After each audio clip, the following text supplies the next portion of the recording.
Allah Subhanahu wa ta'ala telah menciptakan 18.000 alam.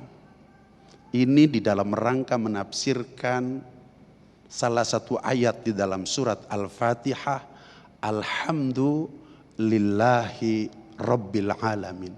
Segala puji bagi Allah yang telah menciptakan alam-alam. Imam Dohak di dalam tafsir Ibnu Katsir, alam yang diciptakan oleh Allah Subhanahu wa ta'ala adalah 18.000 alam. Salah satu alam yang diciptakan oleh Allah Subhanahu wa ta'ala yaitu alam dunia. Di mana alam ini alam yang memiliki tempat, alam yang memiliki waktu. Di mana Allah Subhanahu wa ta'ala setelah menciptakan alam dunia ini, Allah menciptakan waktu. Ada tahun, yang di dalam tahun ada 12 bulan. Di dalam bulan ada 30 hari. Di dalam hari ada jam, ada menit, bahkan ada detik. Kemudian Allah Subhanahu wa ta'ala menciptakan makhluk yang bernama manusia untuk menempati alam yang di dalamnya ada waktu itu. Karena umat manusia tidak bisa akan hidup tanpa tempat dan tanpa waktu.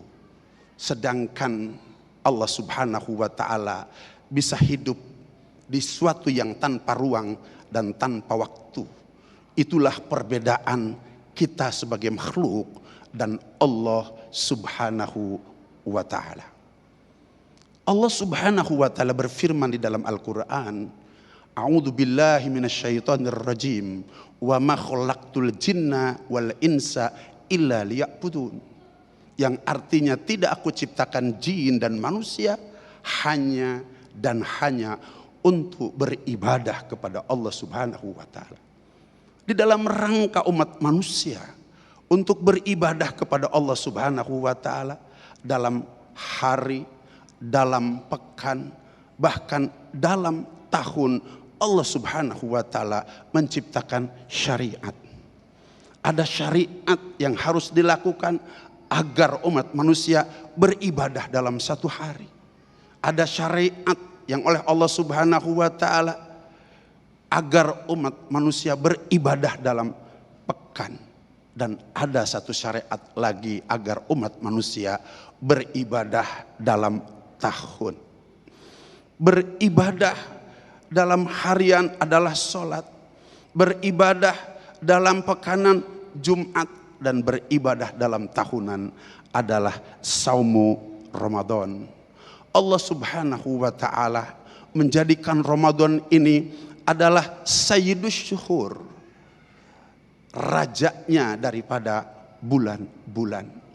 Manakala beribadah di bulan Ramadan memiliki nilai pahala yang sangat luar biasa. Termasuk di dalamnya manakala bersodakoh di bulan Ramadan memiliki nilai yang sangat-sangat luar biasa.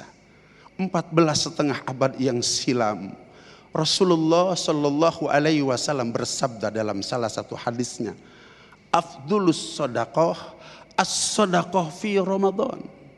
Sebaik-baik semulia-mulia sodakoh adalah sodakoh di bulan Ramadan. Nabi Musa alaihissalam pernah berdialog dengan Allah Subhanahu wa ta'ala. Yang dalam dialognya Nabi Musa bertanya kepada Allah Subhanahu wa ta'ala, ya Rabb, aku Musa telah melaksanakan berbagai macam ibadah kepada Engkau. Ibadah apakah daripada ibadah-ibadah aku ini yang mendatangkan kecintaan Engkau kepada aku? Kata Allah Subhanahu wa ta'ala menjawab pertanyaan Nabi Musa alaihissalam, wahai Musa, ibadah sholat untuk Engkau, ibadah zakat untuk Engkau, ibadah puasa Ramadan untuk Engkau. Akan tetapi ada satu ibadah untukku, manakala Engkau berbagi kepada mereka yang membutuhkannya.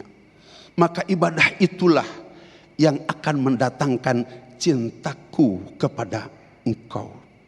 Maka hadirin kaum muslimin wal hadirat kaum muslimat, untuk menyempurnakan ibadah puasa kita di siang hari, ibadah tarawih kita di malam hari di bulan Ramadan, kemudian bangun malam di keheningan malam, membaca Al-Quran, zikir kita di bulan Ramadan, hendaklah disempurnakan dengan sodakoh kepada mereka yang membutuhkannya.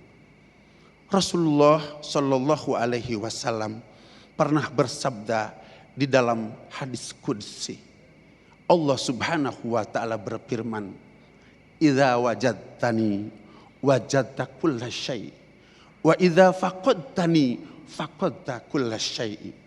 Manakala engkau mendapatkan cintaku, engkau akan mendapatkan segalanya.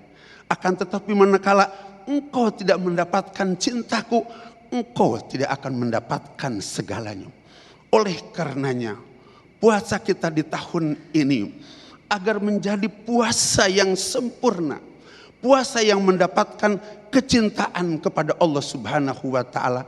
Jadikan puasa kita tahun ini puasa yang lebih sempurna dibanding dengan puasa-puasa tahun lalu. Puasa yang lebih baik dibandingkan dengan puasa-puasa tahun lalu. Kita puasa di siang hari dengan sungguh-sungguh. Kita malam tarawih bersungguh-sungguh. Dan kita bangun di keheningan malam bersungguh-sungguh dengan sholat malamnya. Karena di keheningan malam, di sepertiga malam, di setiap malam bulan Ramadan, Allah Subhanahu wa Ta'ala menurunkan malaikat yang diperintahkan oleh Allah Subhanahu wa Ta'ala untuk menawarkan 3 perkara. Yang pertama yang ditawarkan oleh Allah Subhanahu wa Ta'ala melalui malaikat yang diperintahkannya, hal min sa'ilin. Siapa di antara kalian yang meminta kepada Allah demi keagungan Ramadan, tidak ada permintaan kecuali ditunaikan. Yang kedua, hal min taibin, siapa di antara kalian yang mau bertobat kepada Allah, maka diterima tobatnya oleh Allah. Yang terakhir, siapa di antara kalian yang mau minta ampunan, pasti diberikan ampunan oleh Allah Subhanahu wa Ta'ala. Akan tetapi semuanya itu tidak sempurna manakala kita tidak bersodakoh. Puasa kita, tarawih kita, bangun malam kita sempurna dengan sodakoh. Karena dengan sodakoh akan mendatangkan kecintaan Allah Subhanahu wa Ta'ala.